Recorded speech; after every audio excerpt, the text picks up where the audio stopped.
సరే, ఇవాళ మనం బౌద్ధ సాధనలో వచ్చే కొన్ని ముఖ్యమైన ప్రశ్నలు, వాటికి దొరికే ప్రాక్టికల్ సమాధానాల గురించి క్లుప్తంగా చూద్దాం. అంటే సాధన చేసేటప్పుడు మనకి చికాకు, డిస్టర్బెన్స్ లాంటివి వస్తాయి కదా, వాటిపై అడిగిన కొన్ని ప్రశ్న జవాబుల సారాంశమన్నమాట ఇది. మీ ప్రాక్టీస్కి ఇది బాగా హెల్ప్ అవుతుంది. మొదటగా, చికాకు. ఎవరైనా మనల్ని ఇబ్బంది పెట్టినప్పుడు ఏం చేయాలి? వెంటనే రియాక్ట్ అవ్వకండి. ఒక్క క్షణం ఆగండి. మీలో ఏం ఫీలింగ్స్ కలుగుతున్నాయో గమనించండి. అంచనాలు తగ్గించుకోండి.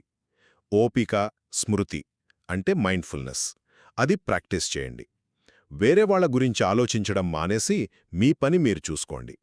ఈ కష్టాలే మీ సాధనను ఇంప్రూవ్ చేస్తాయననుకోండి. ఇక రెండవది, స్మృతిని పెంచుకోవడం అంటే మైండ్ఫుల్నెస్. ఇది చూడండి, 2 స్టేజెస్లో డెవలప్ అవుతుంది. మొదట్లో కొంచెం వీక్గా, అటు ఇటుగా ఉండొచ్చు. అది నార్మలే, కంగారు పడద్దు. ప్రాక్టీస్ చేస్తూ ఉంటే అది స్ట్రాంగ్ అయిపోయి చాలా స్థిరంగా, న్యాచురల్గా పనిచేస్తుంది. చివరిగా చాలా ముఖ్యమైనది, మన మనసు గురించి. మన మనసు బయట ప్రపంచాన్ని డైరెక్ట్గా చూడదు. కేవలం దాని గురించి ఒక అభిప్రాయాన్ని, ఒక మ్యాప్ లాంటిది క్రియేట్ చేసుకుంటుంది.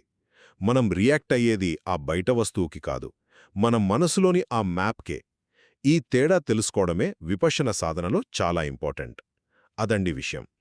సో ఈ ఐడియాస్ అన్నీ మీ ఇమోషన్స్ని, రిలేషన్షిప్స్ని హ్యాండిల్ చేయడానికి, మైండ్ఫుల్నెస్ని పెంచుకోవడానికి, అసలు మీ మనసు ఎలా పనిచేస్తుందో అర్థం చేసుకోవడానికి ప్రాక్టికల్గా ఉపయోగపడతాయి.